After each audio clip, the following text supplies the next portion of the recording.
Yes. We are back. Anyalahachile with the Adamazi TV. We are back. The main Iriji, the New Year Festival, or Akanu Ohafia, Osetile. Now, ile tuje efa ngurane wo omerema Akanu. Iji me manasi omerali Akanu anigalala. Have you seen it? Ndenna emebale egwe gasrala yo omerema. Adiko omerema akugaya. Iji shikisi melu male omenali Akanu emekatagagela. Omenali Akanu emekatagagela because no mene mangura ni tuoposaga wunne ndodwo posaga kwa ekweke wu yiri ndenda noko olo ezi onwura ni wu ezi eku nde noko olo omundu olo wu ezi dini ama fozu Akanu Ohafia. So if I wiri eji mana wo ana heme ndeme ya nete ya bia una mana si irionwa ete anilele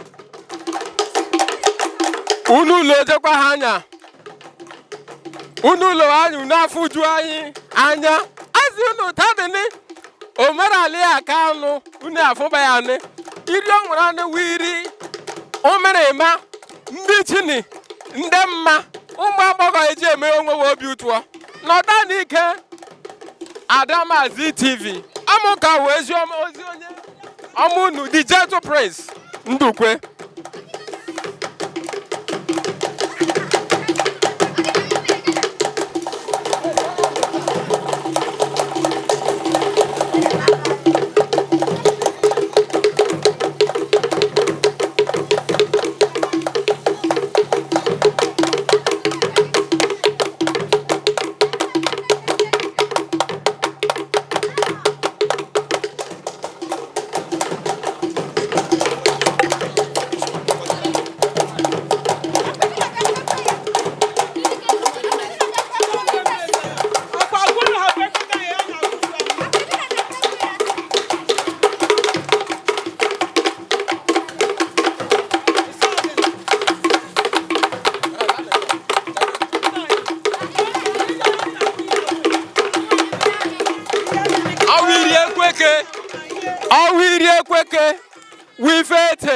This is a Ekweke dance.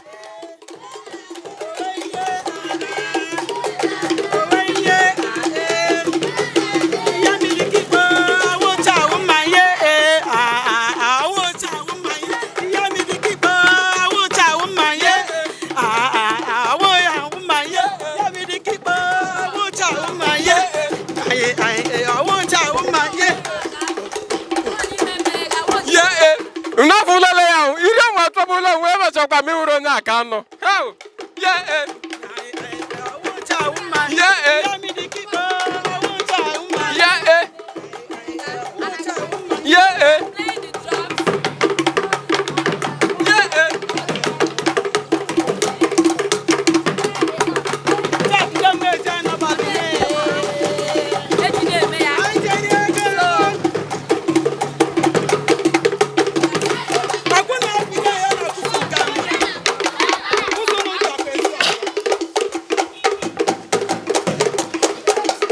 Thank you.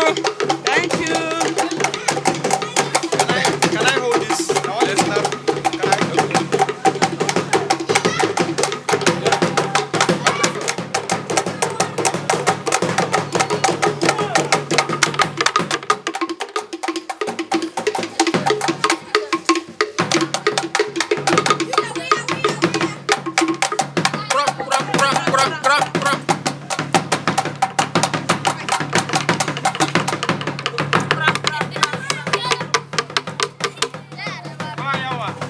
Adamazi TV to the world. Adamazi TV to the world. Akanu to the world. Thank you. Bye-bye.